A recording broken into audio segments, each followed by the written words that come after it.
ตลอดระยะที่อยู่บุญไม่พ่อเจ้านี่ปีหนึ่งเนาะน้องเศรษฐีได้พ่อแม่แล้วบ่ยังเลยโดยไปโดยถ้าว่ามีรถนี่อยากไปอยู่เนาะโดยไปถือว่าถ้าว่าไป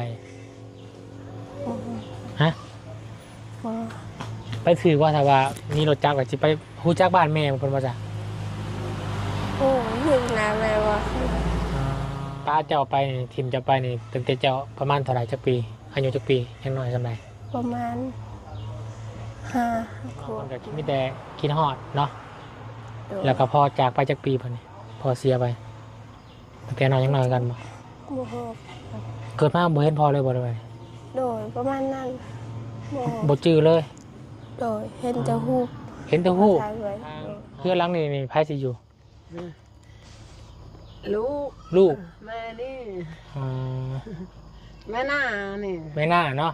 ก็คือลูกสาวเจ้าเนาะทางน้องมีหน้าน้องเศรษฐีของเฮียนอยู่บ่ของเฮียนแหละโดยพักปีหน้าเข้าบ่จักฮะเฮียนปอใดแหละป.3โดย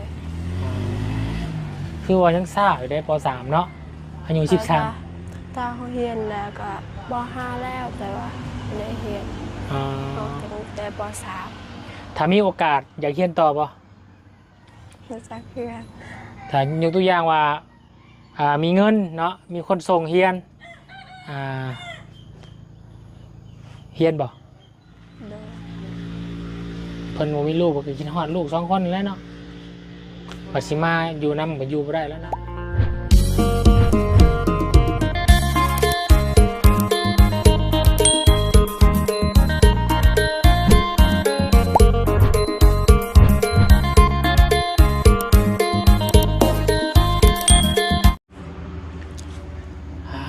โธ่สบายดีสบายดีสบายดีป้าพี่น้องเอ้ยชื่ออะไรบ่ชื่อนาบาอะไรบ่พี่น้องป้าคนขนจนลุกคนคิงจนลุกพี่น้องเอ้ยได้รอบตอนอ้ายพ่อนาบาวเจ้าตอนนาบาวพ่ออ้ายตอนนั้นเฮ้ยพี่น้องเอ้ยพอพี่น้องตื่นเลยตื่นเต้นพี่น้องเอ้ยน้องมาเห็นน้องคนป้าใหญ่ไว้เลยพี่น้องเอ้ยชื่อนาบาวอะไรบ่นาบาวพ่อเจ้าตอนนั้นน่ะเจ้าคาเฮ็ดเป็นบ่โดยสิเข้าปีหนึ่งนะพี่น้องเอ้ย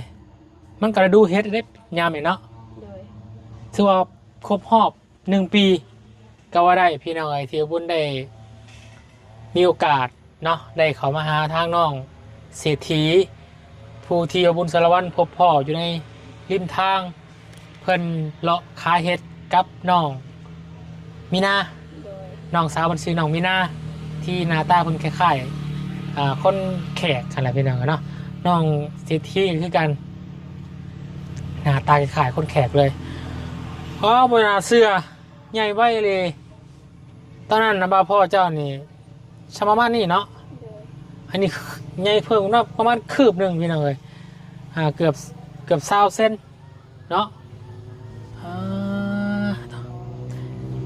ชื่อซื้อได้บ่าวได้บ่ได้บ่าวซื้อไว้ได้อาวุธสารวัตรเนาะขอหน่อยนี้ไม่เนี่ยพี่น้องเลยเนาะเอาก่อนอื่นเลยพี่น้องเด้อขอกราบทักทายสบายดีพ่อแม่พี่น้องสบายดีหมู่เพื่อนกันเบิดสุขุสุขคนสบายดีFCผู้ใหญ่จิบุญบัดทุกทานเด้อยินดีต้อนรับเข้าสู่ช่อง YouTube ปาบุญสารวัตรมื้อนี้พี่น้องเลยเนาะมื้อนี้ก็ได้มีโอกาสเข้ามาเยี่ยมยาม2เอ้ยน้องเนาะที่กำพร้าพ่อตั้งแต่น้อยๆแม่นบ่โดยแล้วก็แม่ก็ได้หนีไปเอาพวกพ่อใหม่เนาะโดยน้องเพิ่นซึ่งน้องเพิ่นก็มีความหวัง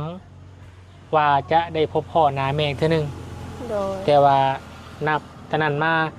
ตลอดระยะที่อยู่บุญไม่พ่อเจ้านี่ปีหนึ่งเนาะน้องเศรษฐีได้พ่อแม่แล้วบ่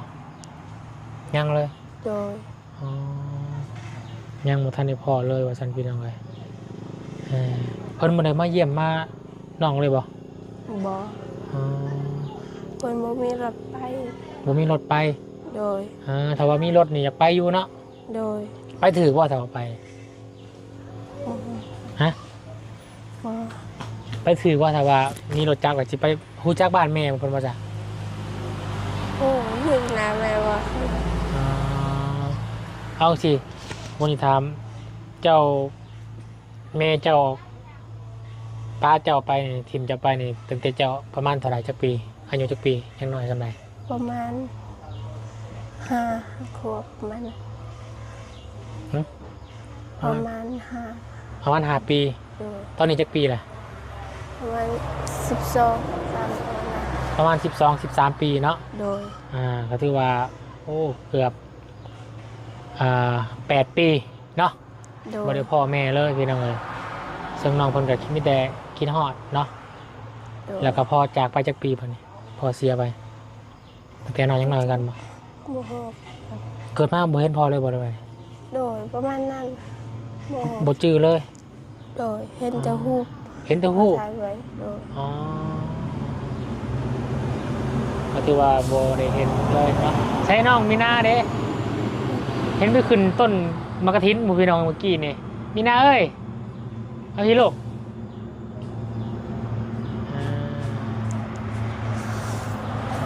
น้องมีนาจะมาอยู่น้ำพี่ก็ได้นะ สบายดีนะสบายดี จริงยังเข้ามายังเข้ามายังมาพี่มาอยู่กันตรงกลางเจ้าอยู่ตรงกลางสบายดีปะลงแล้ว สบายดีสบายดี สบายดีอ๋อไม่น้องเลยเนาะคิ้วดกขนตาดำยำพี่น้องเลยบูฮูว่าชุมเจ้าคือพ่อหรือคือแม่เนาะ โดย พี่น้องเลยน้องมีหน้าจื้อนาบาวได้อยู่บ่บ่จื้อเอื้อยยังจื้อบ่จื้อซ้ำติป่ะนาบาวเคยซื้อเฮ็ดน้ำเด้ตะกี้นะบ่จื้อป่ะคือว่าแล้วมันกะโดนแล้วพี่น้องเนาะกะ มา 1 ปีแล้วล่ะพี่น้องเลยเนาะผู้นี้ยังใหญ่ขึ้นน้อยนึงเนาะผู้นี้เนาะผู้เอื้อยนี่ที่พี่น้องสูงสัดขึ้นเลยเป็นเหมือนจื้อน้องเพิ่นบนยางมาตรงทางเฮือนเมื่อกี้นี่โยแม่น้องเศรษฐีอันนี้เป็นเฮือนครัวบ่ลูก โดย ก็ถือว่าน้องตอนนี้นี่อาศัยน้ำไม่เท่าเนาะ โดย อาศัยอยู่น้ำไม่เท่าพี่น้องเลยเพราะว่าพ่อเพิ่นก็ได้จากไปอย่างมีวันหวนกลับส่วนแม่ก็จากไปอยู่น้ำพ่อใหม่เนาะ โดย ซื้อบ้านพ่อบูฮูอีกเนาะ โดยก็เคยติดต่อบ้าง เคยติดต่ออยู่ปะ โดย ติดต่อล่าสุดแต่โดนแล้วปะ โดย เพิ่นก็สร้างครอบครัวใหม่แม่เพิ่นก็เนาะสงสัยมีลูกแล้วไปจักกว่านี้เนาะ โดย ฮู้อยู่ว่ามันมีดูจากคน รู้จัก รู้จักคือกัน โดย ทายน้องคนกับเป็นคนบกล้าบันไดเป็นน้องเนาะเป็นคนรักอายเนี่ยเนาะ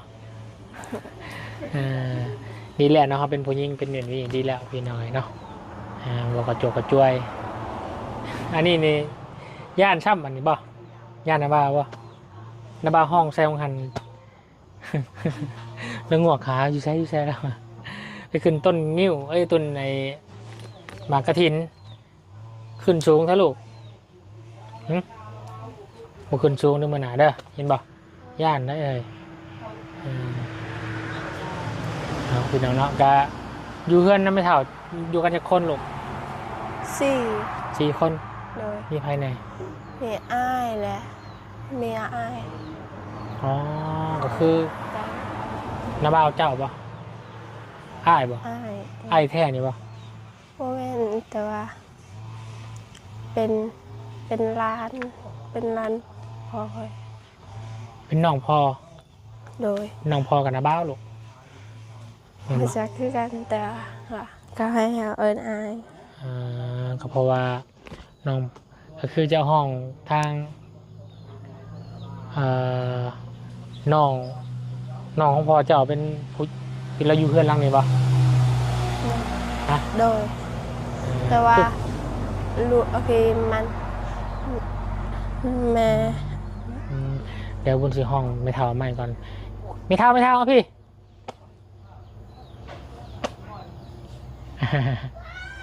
เพราะว่าเท้าน้องมันก็สิบอกเขาโบโหบันไดขนาดเป็นเราจะทานต้องเป็นตู้เท่าไปเลย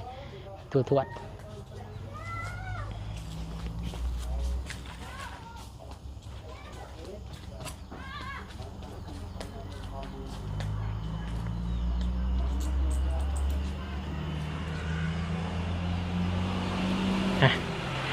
โอเคสบายดีตู้ สบายดี เพิ่นชวน ร้านชวน กินข้าวแล้วบ่ กินแล้ว จ้าโดยกับยัง อาบักกินหน่อไม้ อาบังหน่อไม้เนาะแช่บ่หน่อไม้ ไม่รู้บ่มีแกงเนาะ เป็นตู้เอ้ยเฮาซื้อว่าบาบุญสารวัตรเด้อชื่อเฮาได้บ่ชื่อเฮาได้บ่ชื่อเฮาได้บ่ น้ำไปกัน บ่ชื่อบ่ ชื่ออันบ่ จื ชื่อกึเนาะกึเนาะ ไม่ ชื่อได้เนาะ อ เป็นตู้ เขาเนี่ยไปรู้โดยผู้ว่าเห็นทางไผก่อมายามทางลุงจันทร์บ่เบาจันทร์เนาะได้บ่ชื่อเราได้บ่ จริง นั่นแหละเอากาในรอบก็เป็นปีละพี่น้องเนาะอะไรเป็นปีหนึ่งได้แหละ โดย บ่คอยได้เขามาหาน้องกันเอาขออนุญาตผู้ที่เพิ่นเฮ็ดเฮือนให้ตั้งห่างเนี่ยจุพุ่นน่ะเป็นป่าของเราบ่ โดย บ่ป่าของน้องเศรษฐีนี่เนาะ เพื่อนอันก็เป็นบากิน ลูกเจ้าเนาะเพิ่นคนบ่เต็มพี่น้องเอ้ยเนาะบัดนี้ทางเฮือนหลังนี่ไผสิอยู่ ลูกแม่นี่แม่หน้านี่ ไม่น่าเนาะก็คือลูกสาวเจ้าเนาะเพิ่นน่ะเอาผัวมาอยู่เฮือนเนาะเอาผัวมาอยู่นี่เนาะ โดย มันนั่นน่ะลูกชายหลาจะอยู่บัดเนาะ โดย อยู่นำกันกับ4 คน โดย มีตู้เนาะแล้วก็ลูกชายเจ้าน้องเศรษฐี โดย น้องมีนาแล้วก็ลูกไผ่ก็คือว่ามีตู้แล้วก็ลูกชายหลาแล้วแล้วก็มีลูกชายหลาน้องเศรษฐีน้องมีนา5 คนเนาะ โด โอ้ ย แม่นลูกชายหลานล้าน ร้านบ่ร้านจะบ่อ๋อ ลูกอันก็เป็นบากัน อ๋อโอเคเข้าใจละลูกผู้เป็นบ้านเนาะ โดย ผมก็ได้ลูกไผ่มาอยู่เพื่อน โดย โอ้ยพี่น้อยมันยามฝนนะนี่ฝนบ่พระเขาเราบ่เนาะเราซื้อจังได๋ก็ผู้เราผู้เป็นบ้าน นั่นนะ หายาโมงนะ อายาบงบ่เราซื้อหยังก็ ตลา ตลา นางตลา ตลามันก็อยู่หันกันหลายปีแล้วเนาะลำบากเลยพี่น้อยตอนอุ่นหน้าตอนนั้นน่ะทั้งร้านชายยังไม่ได้เมียเลยเนาะ โดย มันเอาเดือนใดเอาเมียเดือนไหนจากเดือน 4 เดือน 4 เดือนแหละ โดย เอาพี่น้อยเนาะกะทางน้องมีหน้าน้องเศรษฐีของเฮียนอยู่บ่ของเฮียนแหละ โดย พัก ปีหน้าเขาบ่ รู้จักค่ะ ฮะเฮียนปอใดแหละ ภาษา ปสาม โดย คือว่ายังซ่าอยู่ได้ปสามเนาะอายุ13 ตาเขาเฮียนแล้วก็ป .5 แล้วแต่ว่าไม่ได้เฮียนออกตั้งแต่ป .3 ถ้ามีโอกาสอยากเฮียนต่อบ่ รู้จักเพื่อน ถ้ายกตัวอย่างว่ามีเงินเนาะมีคนส่งเฮียน เฮียนบ่ โดย มีตัวอย่างอันนี้น้ำบุญสมุดซื่อๆเด้อ ได้เงินละเฮียนลูกบ่ได้บ่ได้เงินเฮียนไม่ได้ แต่ว่าถ่ายเฮียนนี่อยู่นี้เนาะ โดย แต่ว่าถ่ายเฮียนมอนี่อยู่บ้านดงเนาะ โดย อ่าก็คือน้องเขาถ้าว่าสิเขาปีต่อปีสิมานี่จะขึ้นพ่อหาเลยอะไรทีเนาะต้องเฮียนขึ้นฮะ มาจากกัน มันต้องเฮียนก่อนนะจ๊ะพี่น้องเนาะอันนี้น้องเราแสดงว่าน้องออกมา2 ปีแล้วเนาะบริเฮียนนี่ โดย น้องผมบริเฮียน2 ปีแล้วน้องนี่ได้ใช่มีหน้าเด้ลบไปอยู่หล้างเอื้อยผมพี่น้องเลยฮะเฮียนปอใดจ้ะ หูปวดหัว ปอหนึ่งจักปีเลยฮะ 8 ปี 8 ปีเฮียนปอหนึ่งอยากเฮียนอยู่บ่ปีหน้าก็เฮียนที่ห้ากับปอหนึ่งเฮียนต่อเนาะปอหนึ่งพี่น้องเนาะปีหน้ากับปอ2บ่แม่นบ่ฮะเพิ่นให้ขึ้นก็ขึ้นเนาะเพิ่นบ่ให้ขึ้นข้างห้องติ มุนยังเสือนี่ เราญาติหรือว่าเราเขินแน่น้องเองฮะมาอยู่พี่บ่ต้องญาติบ่ต้องญาติลูกญาตินาบาก็ได้นาบามีขนมแล้วอยู่รถแต่กินบ่ปีนี้บ่ได้ไปหาเฮ็ดบ่ปีนี้ บัทันออก เฮ็ดปวกเนาะ โดย เพราะว่าแถวเขตเจ้านี่อีกประมาณจักหน่อยเฮ็ดปวกออกเนาะ โดย แสดงว่ายังบ่ฮอดปีจะเป็นอีกประมาณเดือนหนึงก็ฮอดไปจักเดือน1 2 เดือนนี่แหละเนาะ โดย เฮ็ดปวกพังบ้านเจ้าออกเดือนหยังอีกจักหน่อยบ่ กันโดย เพราะว่าสิมาสังเกตเพิ่นเห็นหอยเฮ็ดขายนํทางเนาะแทนเนาะ โดย ยามเฮ็ดออกเนาะโอ้ยโตแม่ของน้องเศรษฐีเพิ่นนี่เพิ่นไปผัวบ้านใด อันน่าจะกัน ชื่ออยู่บ่ น่าจะ บ่ชื่อ วิกี่บ้านรวย บ้านอรวย รวย บ้านรวย อืม ทางไหนบ้านรวยเนาะทางเมืองนอกอ๋อบ้านรวยรวยเนาะ รวย รวยบ้านรวยถ้าว่าให้ไปหาแม่นี่กล้าอยู่บ่กล้าอยู่บ่ โดย กล้าบ่อยากไปบ่ โดย ไปเป็นหอดมาดูเงินนะดูเอ้ย แม่เพิ่นก็ติดต่อมาอยู่บ่โทรมาหาอยู่บ่ เออ เพิ่นได้ลูกจักคนแหละแม่ ชอบ ช่องแล้วบ่ ชอบ บ่ไอ้เพิ่นไปเอากับผัวใหม่น่ะบ่มีลูกอ๋อ บอกเอา เพิ่นบ่เอาแสดงว่าหลายปีแล้วเพิ่นไปเอาผัวใหม่เนาะยังบ่มีลูกอยู่เนาะ มันว่าลูก สร้างเป็นเนาะ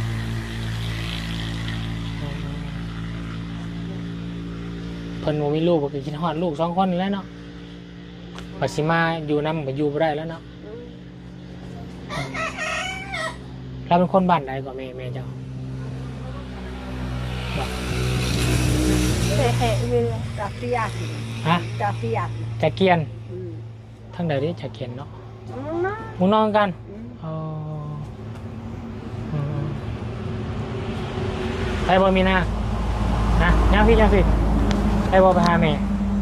อยากไปบ่ โดย คิดฮอดแล้วบ่ โดย ถ้ามีโอกาสก็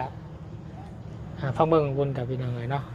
ให้ทางครอบครัวเพิ่นพร้อมเพรียงหน้ากันบ่หรือว่าจังใดมีโอกาสก็สิพาไปเนาะแต่บ่ต้องโทรหาเพิ่นก่อนได้สิไปเนาะ โดย ไปแบบว่าเฮากับบ่ฮู้คือกันเด้เนาะเพิ่นย้านว่าทางฟังทางพ่อเจ้าก็สิว่าจังใดหั่นนะส่งพาไปเยี่ยมไปยามเบิ่งกันน่ะเนาะก็สิบ่เป็นหยังติเนาะยันว่าพาลูกไปแล้วอย่างทั้งพุ่นว่าอันว่านี่นะ บ่ ยันทั้งพ่อเจ้าทั้งนาว่านะ เราไม่ได้ว่า หรือว่าบ่ โดย หรือได้คุยกันอยู่บ่กับพ่อใหม่เพราะว่ามีอายะเขาขออนุญาตถามเนี่ยพ่อน้องเศรษฐีเนี่ยเพิ่นเป็นหยังคือเสียชีวิตไป ใช่ อ่ะ เจ็บตรงนี้ เจ็บข้างในนี่บ่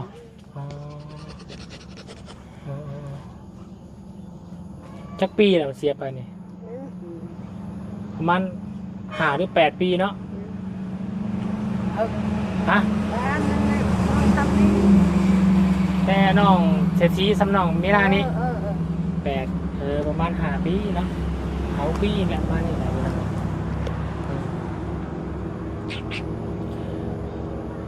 แต่น้องเศรษฐีที่เรียนป .3 ทว่าสิเข้าครับเขาป .4 เนาะไปน้องเพิ่นว่ามีบ่คนเรียนป .3 คนสำเจ้ามีบ่มีบ่มีแหละเนาะ โดย เขาไปขึ้นมอไว้แล้วครับเนี่ยสิรุ่นเดียวกันกับน้องใจดีน้องเลี้ยงนะเนี่ยผู้ปะ โดย อีวันหัวลุง โดย กู เรีย เนาะ นนำกัน เฮียนนำกันปะ โดยเพราะว่าเขาออกสกอร์ อ๋อเฮียนพร้อมกันแต่ว่าจะออกก่อนเนาะ โดย แต่ปัจจุบันนี่ทั้งน้องใจดีน้องเลี้ยงน้องแต่งจริงก็จะขึ้นม .1 เลย โดย ขึ้นม .1 ปีสิมานี่เป็นยังไงเขาโมรุ่นเดียวกันเนาะรู้จักกันเนาะ โดย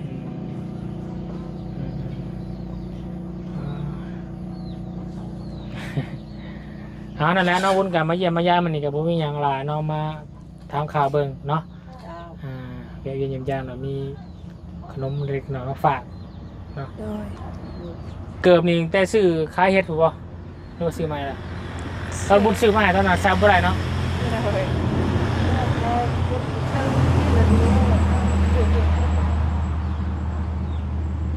มาทั้งคนไปใช้กันเวลา ไปเสียหญ้า เสียงาน โดย คนก็เฮ็ดเคลื่อนใหม่ได้พี่น้องมาตอนนั้นเป็นกระตูกเนาะตอนบุญมาตอนนั้นเป็นกระตูกเฮ็ดใหม่แล้วนี่แต่ไปเอาขนมเนี่ยมาบุญสารวันเนาะกินมาขนมฮะชงยันคืออยากกินแท้ชงยันนะ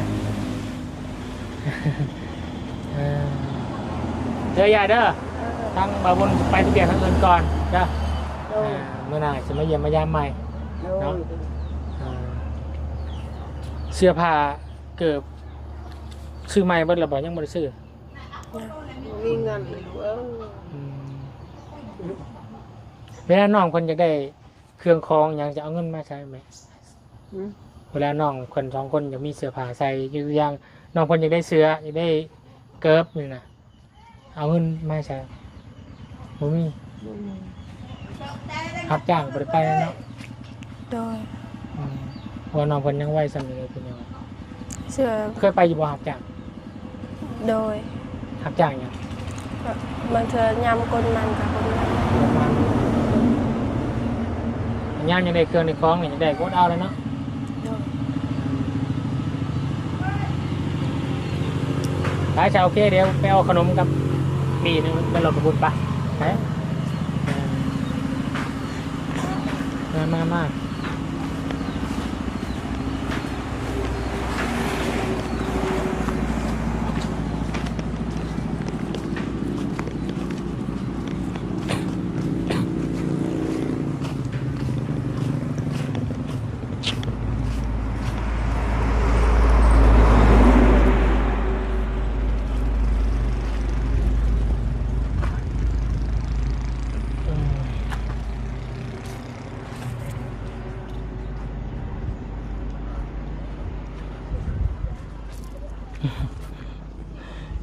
เรื่องในบนตังกล่องกันแป๊บนึง